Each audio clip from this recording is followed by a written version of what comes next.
Hi.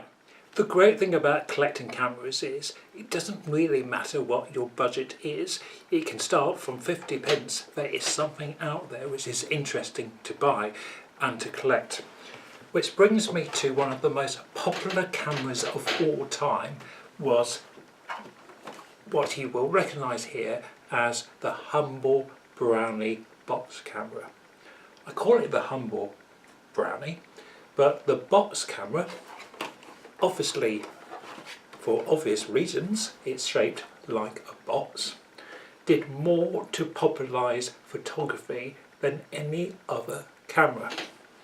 Kodak began to bring them out in about the year 1900.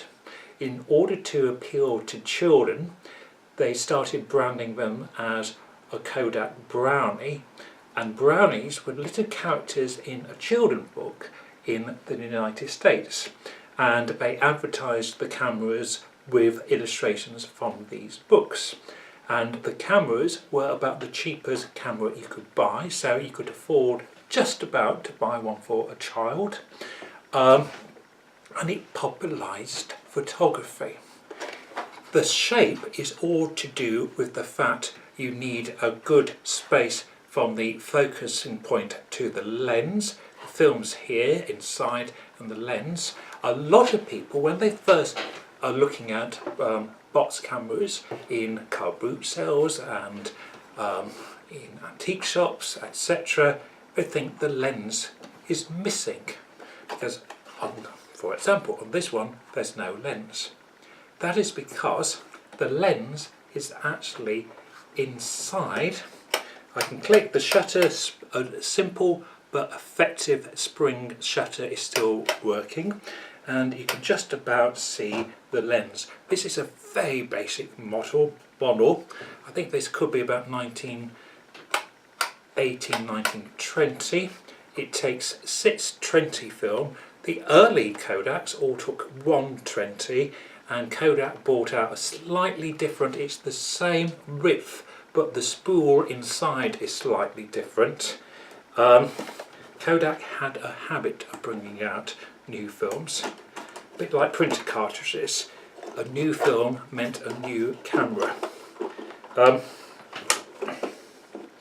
Just to open them up, you need to bring out the winding mechanism. And this one, I know it's a later model because it says to use 620 film, and you've got the spool here. Most of them were done in black, but other colours were done, and sometimes people collect for the colours. This is a blue model.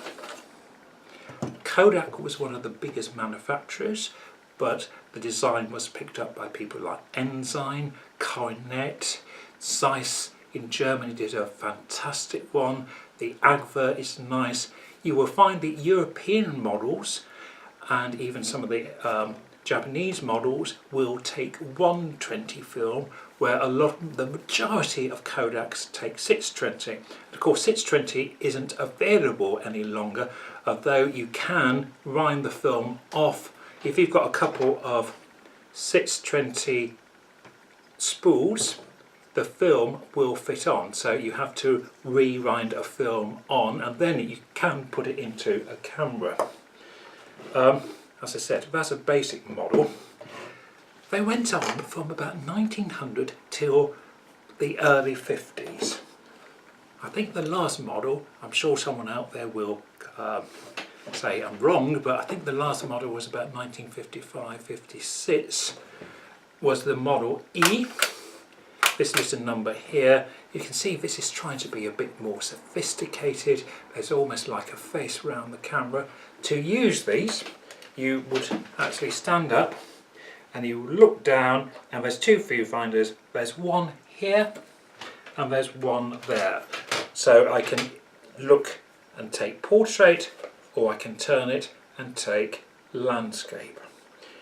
Some had though these two cameras look the same, this, actually, my mistake, this isn't a Model E, it's a Model C, where the Model E has a filter on for black and white to make the clouds look better, and a supplementary lens to help with portraits. Nice spring shutter which is still functioning. Some people think they're worth a fortune. Actually, most Kodak and box cameras are worth perhaps £5 to £10. There are one or two absolute gems out there which can go for hundreds.